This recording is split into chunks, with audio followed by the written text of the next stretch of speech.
Hey, Lance, just that three, the one where you were kind of leaning. I think they'd gotten down to three. On Chucky? I don't remember who's guarding that, but I don't think it mattered. Just can you walk us through that play? They were gaining some momentum. Quick hit to Caleb. I feel like I lost Chucky a little bit. And, when you shoot quickly behind the screen like that, I mean, there's not much they can do as a defender. They can just not contest or they'll foul you. And, I feel like I got good lift on it, and, I trusted my shot. How do you find the balance between being really aggressive offensively in situations like that and kind of feeling it, You just said it, just having a feel for it, just not forcing anything. I think I had just scored, and then we had got a rebound, and I was kind of out of control coming down, and we got a jump ball luckily, but that was just a possession where I feel like I should have just slowed it down. But it worked in our favor. We got the jump ball, and just still trying to learn when to go and when not to go, and just trying to play off of Zach. Throughout your life, you've always been the guy with the ball in your hands when it's down to the crunch time and you guys need a big shot. Yeah. My last goal was me and Marcus. I don't know. I just live for those moments. It's nothing that I want to shy away from. And I feel like, when the team needs a big shot, I can deliver for them. It feels like you got a lot of guys like that on this team. Yeah, definitely. I mean, it can go through Fletcher, Braden, Zach. Any one of those guys are all capable of making big shots. You were the only guy to make a three tonight, and I think you took took 7. Nobody else took more than 1. Yeah. Just did they take threes away from everybody, or how did that go? Huh? Mason went 0 for 3. I made sure. I thought it was 0 for 2 actually. Fletcher didn't take one.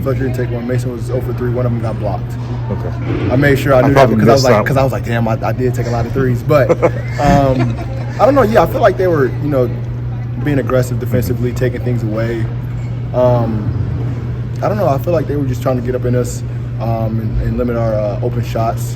But we kind of worked inside out. When they kind of doubled on Zach, I was available for him at the 3-point line. Is there added value though in the big picture to win this game without making 10 threes like you normally do? It just shows that we can win different ways. We're not always going to have a great shooting game, but as long as we stay poised and stay aggressive, attacking the rim and just doing what works, we can win differently. What residual effects does it have for your offense when Braden makes those pull-ups in the first half? It just helps us. It helps us all. It opens up everybody else's game. When he gets going, shooting the mid ranges and making the mid ranges, it boosts his confidence and boosts all of our confidence. They have to help a little bit more. He can get to his shot fake, the bottom of his shot fake after he makes a couple. He can feed Zach. It just opens up the game for all of us. There was a sequence I think it was towards the end of the first half, where you almost lost it, and then you just basically pulled out what looked like every dribble move and got past like 2 guys. What happened there? I should have slowed it down. That's what I should have done. But I wanted to get out and run. That's what I like to do, is to get out and run. The point guard Blackwell, I thought he was going to react differently when I had it. I was going to try to go behind the back, but he didn't. So I, used my retreat dribble. But I just stayed poised throughout that situation. I didn't let them, kind of speed me up into a turnover. I got it on the string a little bit. How welcome is this week where you don't have another game until Saturday, just to get some rest? It's good, man. I'm getting old. I need all the rest I can get. It's gonna be good though. We're still gonna, get in the gym and work on things that we need to work on as a team, individually. Break is needed for sure. You're not in an environment like this when you're able to silence the crowd.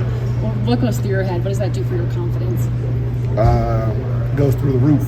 When you're able to hit a big shot like that, when they have momentum, and you can silence this crowd. The atmosphere here was amazing, and just being able to hit a big shot, that 3 to just silence some more, that layup in transition. It's huge. It's momentum for us, and we all needed it. I know you mentioned the lack of 3-pointers tonight, but also being able to pick up a Big Ten road win, a top 10 matchup, without also relying on Ross-Ade. What does that say about this team? We're dominant in many different ways. Everybody can, paint preaches it all the time. It can be anybody's night, and everybody, just stays focused and stays locked in. we knew we were getting down the stretch that it was winning time. So, we had to do whatever was necessary to pull out a win. Did you sense them kind of unsettled defensively after Mason got that offensive rebound when Zach missed the one-on-one? Yeah, I mean, when you just get an offensive rebound on the free throw, as a defensive team, it kind of deflates you. Because, you work so hard to get those type of rebounds, and when you let it slip and we get the 50-50 ball, I mean, it's just deflating as a defensive team. So, I mean, I'm happy for Mason. He grinded one out, and it worked in our favor. So, yeah, I mean, it was good for him. Those last 30 seconds took about 20 minutes. Yeah. What goes through your guys' mind and just like, they're going to press all out everywhere? I mean, I was ready for the game to be over with. Because you never know what can happen in those situations.